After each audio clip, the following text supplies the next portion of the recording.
اول حاجه الذهب اليوم اللي هيشتري على 290 من غير الضريبه، واللي هيبيع على 275 ريال. كل الحاجات دي كلها 175 ريال اللي هيبيع، واللي هيشتري من 290 وطالع.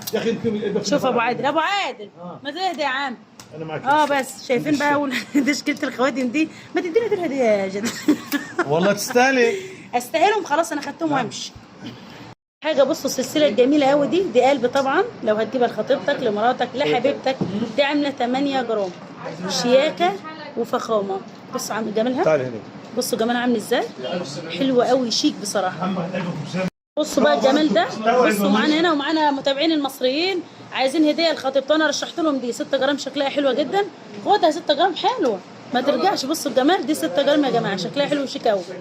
بصوا الجمال ده بقى، دي عامله 6 جرام ونص. شوف السلسله دي، بصوا عامله ازاي، دي عامله